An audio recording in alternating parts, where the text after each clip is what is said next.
Shri Gurubhyo Namaha, Shri Mahaganadhipataye Namaha, Shri Matre Namaha. Let us know why Lalita Sahasranama is called as the Rahasya Nama. Though Lalita Sahasranama appears to be the normal kind of a Sahasranama, it has all the details of the Sri Chakra and the divine powers of Sri Vidya, and the details of Yoga Shastra and mantras of Mantra Shastra. Commonly, people understand that the chanting of Lalita Sahasranama is not to be done by everyone, as it is called as the Rahasya Namas. But that is not the case. One needs to understand that there are some norms of hygiene and sanctity which has to be maintained while chanting these namas. As mentioned in Bhagavad Gita, Idam Guhyatamam Shastram means Guhyatamam is the term meaning which gives the understanding that it is the secretive of the secrets. It is called as Rahasya Nama because it has many inbuilt intricate meanings within it. And the term Rahasya Nama symbolizes the complete build-up of our human body from within inside. Here, the Shastras are of two types, Prakata Shastra and Guhya Shastra.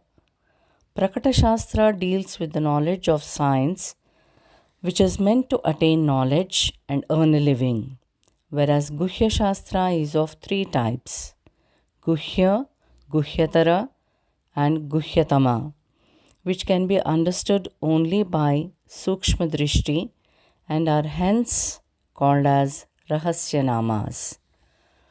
Guhya Shastra gives us an understanding that one needs to follow dharma to attain the path of heaven, whereas the path of adharma takes one to hell.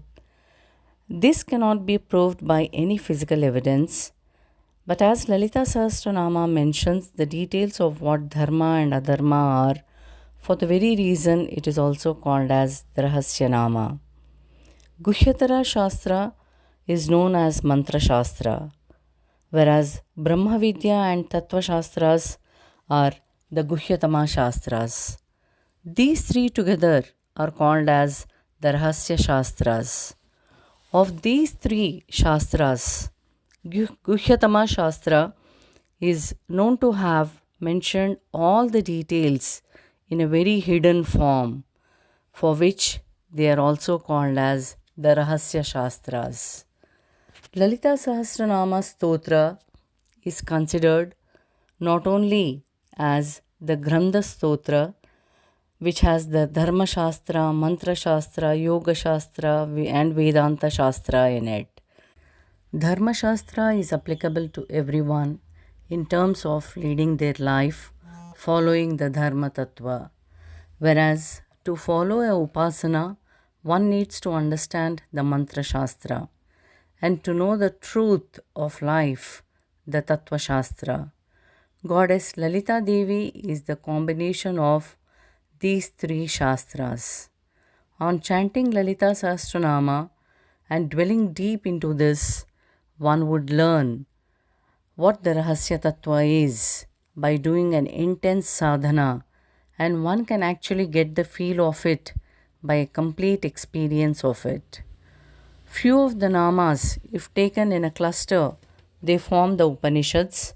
Few more namas comprise the Mantra Shastra, and few of them form the Dharma Shastra. One needs to chant Lalita Sahasranama by trying to know the meaning of the namas so as to get the blessings of Goddess Lalita Devi. Undoubtedly, chanting these namas certainly brings the grace of Lalitambika to her devotees so as to unfold the Rahasya Tattva in the Sahasranamas. By one's own experience, one would be able to know the Shakti present within it. Shakti is always in the hidden form as the Rahasya Tattva, which can be felt but cannot be seen. Lalita Sahasranama, when compared to a grapevine, we know that the cluster of few of the namas is like a grape bunch, and each bunch represents or talks about the effects of a particular tattva in a very significant way. Though we compare it to the grape bunch, the difference lies in the fact that all the grapes taste the same when eaten, but the specific namas have special significance of their own, which are different from one another, which can be understood and experienced by Sukshma Drishti only. Hence, these namas are called as Rahasya namas. Srimatre Namaha.